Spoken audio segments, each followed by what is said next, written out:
I never thought an anniversary could feel like a performance review, but that's exactly what ours became. I'm Callum Reeves, 43, married for 11 years to a woman I once believed was my safest place. Our anniversary used to mean quiet dinners, inside jokes, a reminder that whatever chaos existed outside, we chose each other. This year felt different from the moment I woke up. She barely looked at me, already dressed, phone pressed to her ear, pacing the bedroom like I wasn't there. When I asked what the plan was, she said we were going out. That was it. No smile, no warmth, just information. By the time evening came, I had that familiar knot in my chest I'd been carrying for months. The one you get when you know something's wrong, but can't prove it without sounding paranoid. We arrived at a restaurant I didn't recognize. Upscale, loud, full of people dressed like they were networking instead of eating. I asked why we weren't at our usual place. She said she wanted something more interesting. Then she waved someone over, a man in a tailored jacket, confident smile, hand already extended. "This is Marcus," she said.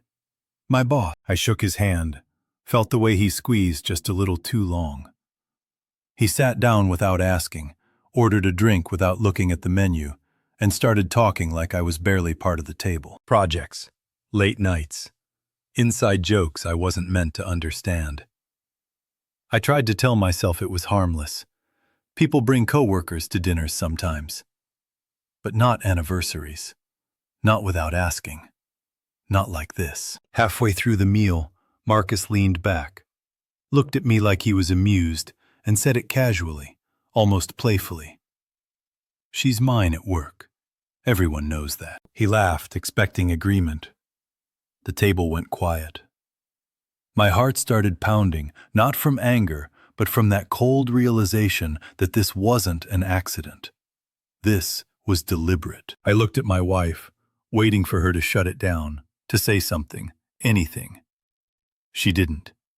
She smiled. Not nervous, not awkward, comfortable. Then she said it. "That's true. Work is where I really feel seen." That sentence didn't just hurt. It rearranged something inside me. Years flashed by in an instant. Me leaving early to pick up dry cleaning. Me skipping drinks with friends because she was tired. Me telling myself it was normal that she stayed late, that she guarded her phone, that she corrected me in public. I had slowly shrunk to fit into whatever space she allowed. And here she was, on our anniversary, telling another man he had priority. I didn't raise my voice.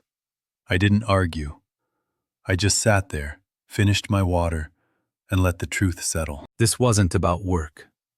This wasn't about Marcus. This was about respect, or rather, the absence of it. When the check came, Marcus reached for it. I stopped him, paid myself, and stood up. My wife looked surprised, like she'd forgotten I was capable of making decisions. I said, "Enjoy your evening," and walked out. The drive home was quiet. Not the heavy, suffocating quiet I was used to, but a clean one. The kind that lets you think clearly. She didn't text, didn't call. I packed a bag, not in a rush, just methodically. Clothes, charger, documents. When she finally walked in later, laughing on the phone, she froze when she saw the bag. "What are you doing?" she asked. I told her I was leaving. She said I was overreacting, that I embarrassed her, that Marcus was important. I looked at her and realized she genuinely believed that. I didn't argue my case. I didn't list grievances. I didn't ask questions I already knew the answers to. I said one thing. I said, "If another man can claim you in any part of your life and you agree, then there's no place left for me." She rolled her eyes, said I was being dramatic. That told me everything. I spent the night at a small hotel near the highway.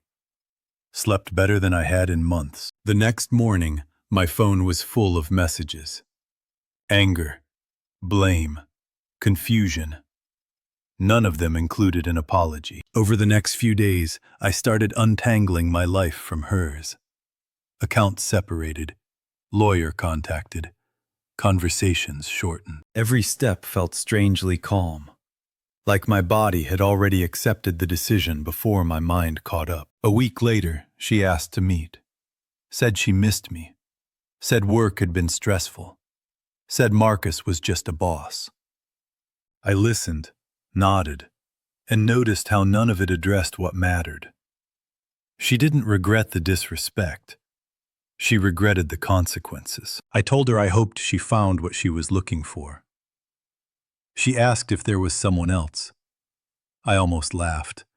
There wasn't. There didn't need to be. Walking away wasn't about winning. It wasn't about punishing her. It was about refusing to stay where I was, optional. I learned something I wish I'd known earlier. Love doesn't announce when it's leaving. It fades quietly, disguised as busyness, ambition, convenience. And if you wait too long, you'll wake up at your own anniversary dinner, realizing you're a guest in your own marriage. I didn't lose my wife that night. I lost the illusion that she was ever really mine. And in losing that, I finally got myself back.